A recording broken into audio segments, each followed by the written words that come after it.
everybody. Welcome back to another episode of the Red, White, You Show with your host, the military medium.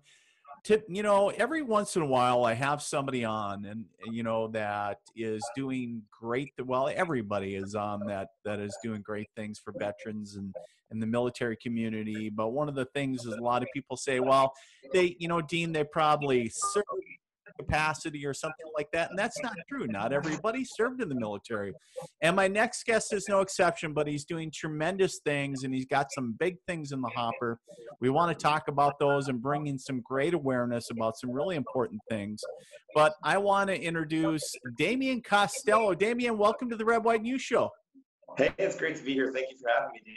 Absolutely. So share with the viewers and I a little bit, who is Damian Costello? And we'll kind of get into your projects here in a minute, but who is Damian Costello? Well, I was born and raised in Knoxville, Tennessee, and to my single dad, Carl, and I just grew up with this kind of a passion to do video and music, and my childhood was always kind of different. I don't know. I always felt like I was supposed to do something bigger. And I started pursuing video with this VCR camera that I had found, when I was 11 years old. And that's really where it started, as this passion. And I started telling stories and started, getting more in depth with it. And then I started wondering, how can I use stories to make things better? How can I show something that's dark, but turn it around and make it positive? And really been trying to live up to that lately, especially. But really, I might not sound like it anymore, but I'm just a Southern boy raised out in the backwoods. But now I'm in Branson, Missouri, so love it. Very cool. So you grew up, you were one of the kids with the big 80s camcorder, the one bigger than half our body, right? One of the big old school ones? I mean, pretty much. I was filming everybody while they were all playing, and I would grab the camera and film what was going on if I could. But then I got just really into nature stuff and realized that most kids are bad actors, so I would just kind of film the birds. I love it. I love it. Well, it's interesting. We were chatting a little bit before we came live, and kind of one of the things that we have some common friends on social media. And one of the things that it was you said a proof of concept for one of your projects that we're going to talk about, specifically the reason that I reached out to you. But him and his band provided a track and ended up becoming part of your movie. But, talking about the awareness of PTSD, right? And the movie talking about Pray They Stand Down. Now, it's interesting to me that here you are doing a movie about PTSD. How did this come about? How did, making a movie about PTSD, kid, as you say, kind of from the backwoods or from the back streets, how did this come about, and what is the birth of that? Well, we'll skip some of the stuff from when I was younger, but there's a few things in my life that happened at younger years, and I was diagnosed with anxiety originally, very young. It's one of those unfortunate things. It is genetic, and it does run in the male side of my family, and it hasn't been very understood until about the past 10 years, really. PTSD, though, I ended up working on ships, doing lots of music, and ended up moving to Brazil for a while, trying to start something new for whatever reason. And my brother, Trey Porfirio, he was serving in Afghanistan at the time with the U.S. Air Force attached to a military unit. He was shot 3 times in the back and in an installation by actually what they call a rogue agent. So it was not friendly fire. It was someone that purposely shot him. And so he initially survived the attack, but he was in the hospital for a long time. They did some amazing, groundbreaking surgeries at Walter Reed and in Germany, and just so many amazing things. But eventually, he succumbed to his injuries. It was just the toxicities kept building up, and so that happened while I was in Brazil, and it really just took me really hard. And here I am in this foreign country, and I'm dealing with with all of that and then the death of my brother. So I of course was angry at people, and so I ended up joining this the civil police force, which is, it sounds like it's not like the cops here. You don't pull people over and go, well, hey, you were going too fast, mister. It's a totally different thing. It's untrained civilians that you go through a couple weeks of this crazy, whatever you want to call it, and then it's, hey, go fight this drug cartel war. So I had my brother's experiences and knowing what he went through, and then the things I went through in Brazil, so many factors, which started leading up to this movie. It was very strange, though. What actually set the movie off was I was in Hollister, Missouri, walking up these big steps. They go up a hill. They're called they're the old center steps from like the early 1900s. It was a sweltering hot day in July last year, and I was walking up the steps, and for whatever reason, it felt kind of like Brazil, because everything goes up those big steps in the favelas, and I was in the middle of the woods. The stairs go right up the side of this big, like, kind of a mountain, through the woods, and then with the heat. And then a car had backfired while there was this kind of Latino-style music all at the same time. And it was the weirdest thing. It kind of triggered all these emotions and senses. And I reached for a weapon that I didn't have on me. I started hearing gunfire, and I fainted kind of on the stairs, was holding onto the railing.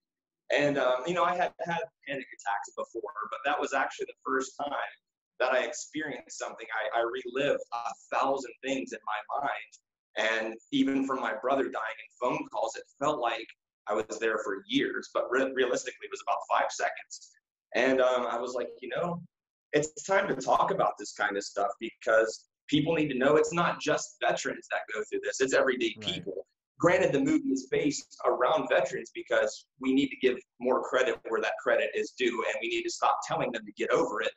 22 veterans commit suicide daily because of PTSD and anxiety, and that's something we've really been working hard to lower. And also with civilians or people that have never even, been in any type of combat situation. One person we're working with, he witnessed his girlfriend go through a windshield, and he's terrified to drive.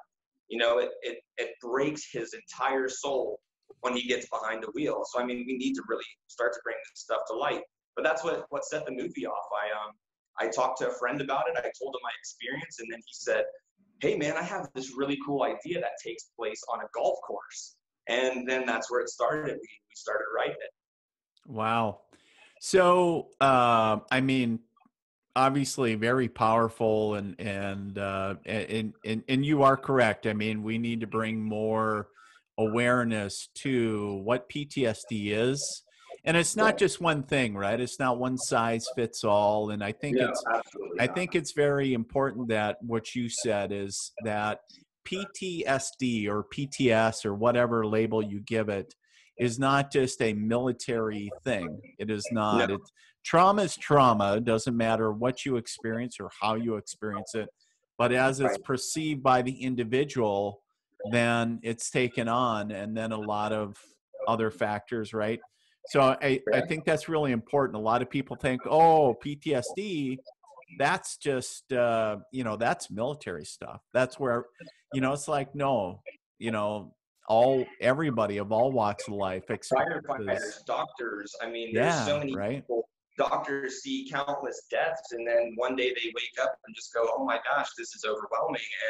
And no one can tell anyone else, well, my PTSD is worse than yours, because you've never lived in the other person's shoes. Right. And, something, if they've never been through combat, but they were in a car accident, well, you've been in combat, but you've never been in a car accident. So you have to kind of, you have to evaluate it. It is not one size fits all. It is a very in-depth. Again, we don't even know truly what PTSD is yet. We do, but we're still researching it all the time. How can we fix it? What can we do? So we can't brush something under the rug that we don't even know about. I get really excited when I see films such as yours. This is not the first time that we've featured somebody in an episode, and here on the show, and that has either a book or a movie talking about PTSD. So I think it's just so powerful to see tools and education awareness, even if there is a storyline that is based on actual events or a true story. And that's what also pulled me. It was based on a true story and everything else.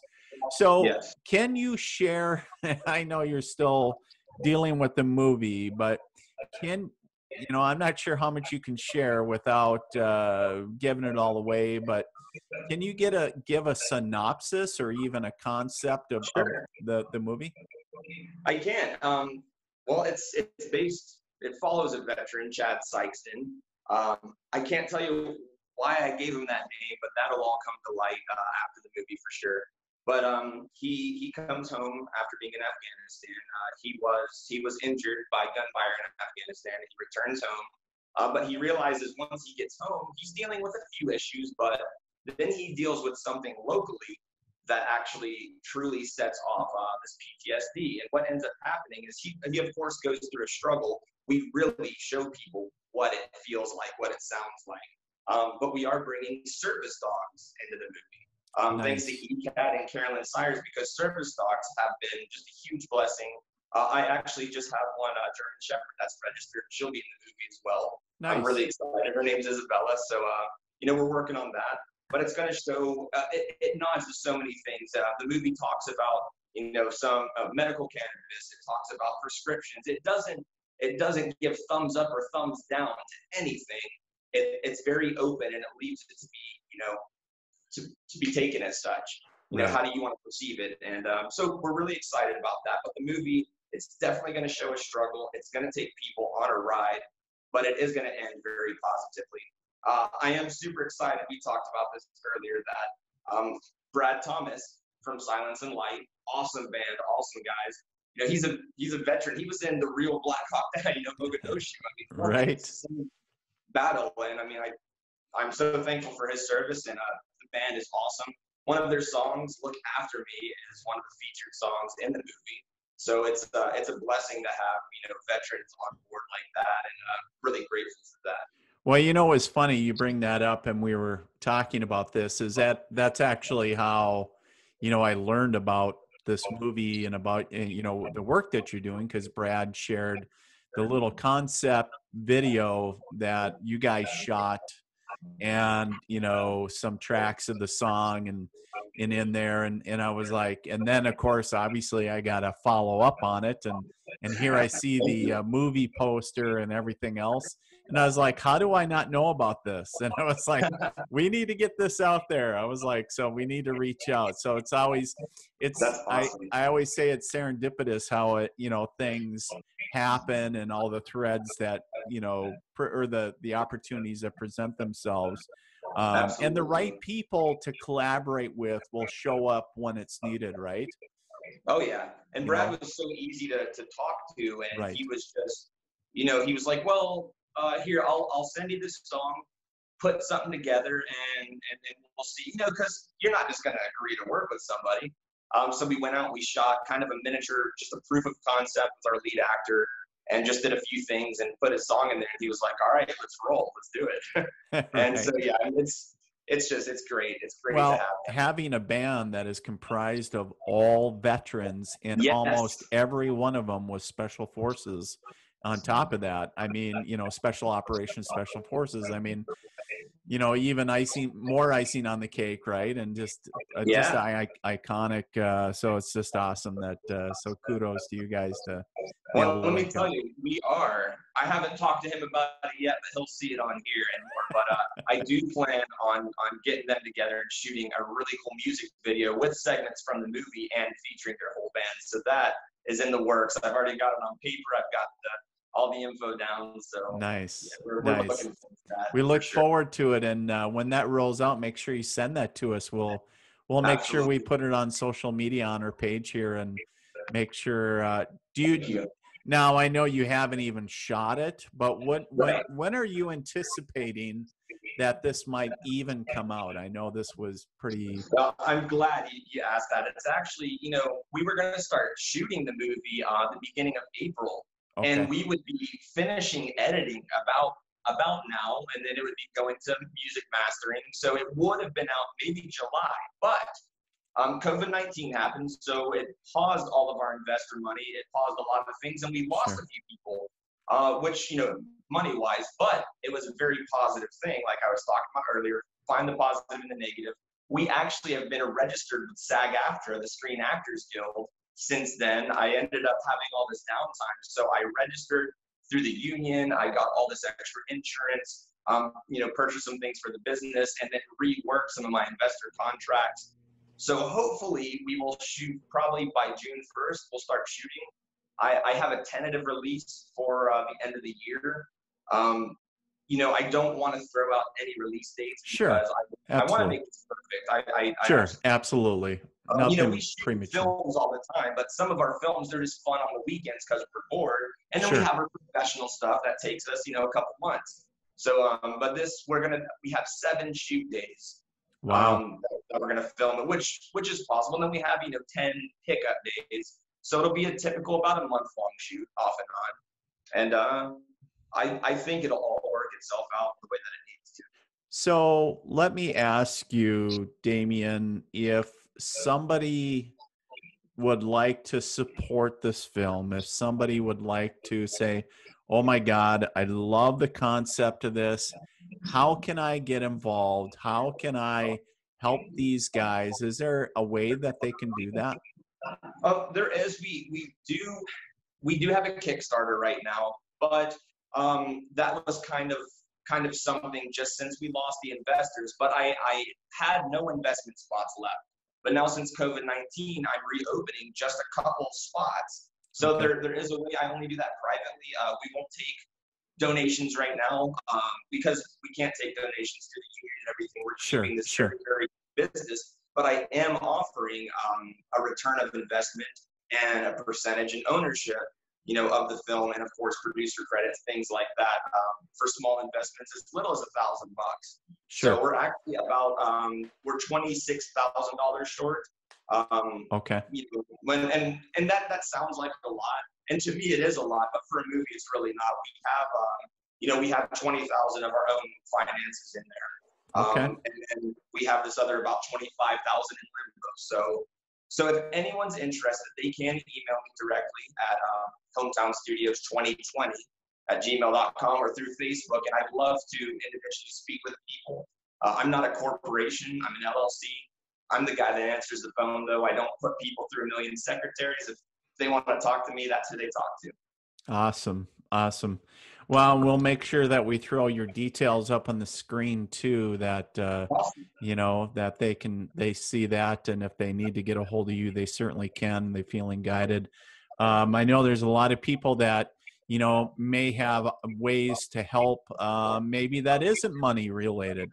Maybe they're just saying, hey, I have, want to offer this. And if it's something that works out, great.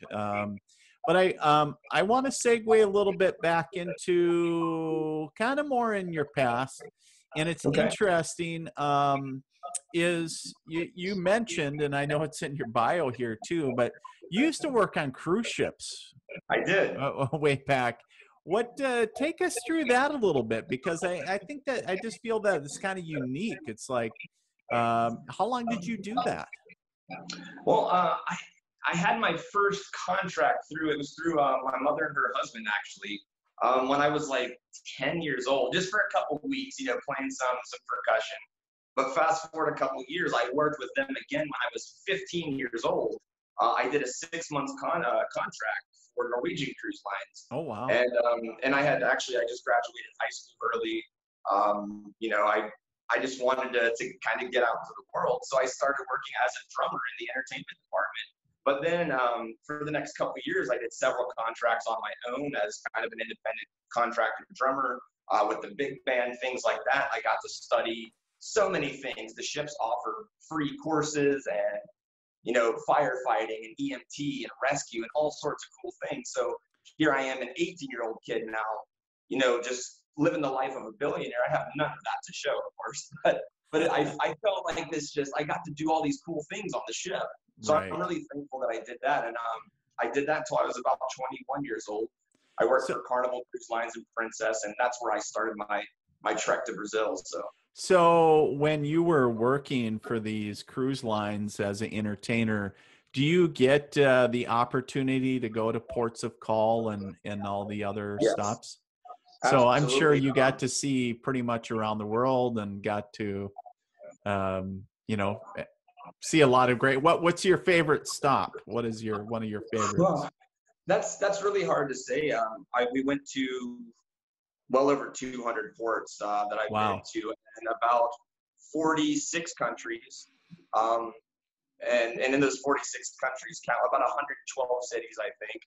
But I mean, the United States, honestly, New England, and then the West Coast, the East Coast, I mean, they're beautiful. And Canada, I'm not being biased here, but I mean, North America is the most beautiful place. I mean, all these other places, without getting too political about it, they are beautiful places, but the way that they're governed and ran are not the way that they're shown. Hey, come to Cuba, it's beautiful. Yeah, really go to Cuba and then tell me that. Sure. And I have been to Cuba, so that's the thing. It's funny, they have these beautiful brochures and they got ladies in bikinis on these old 1950s. I'm not kidding you, and it's total propaganda. You step 10 feet past that tourist line and you go, what happened? Right. What is this? So, I have to say the East Coast, though, is my favorite, besides the Midwest. If you're talking about a port, love New England. I love it up there. I love New York so much, and Boston and all those places. They're wonderful. Nice.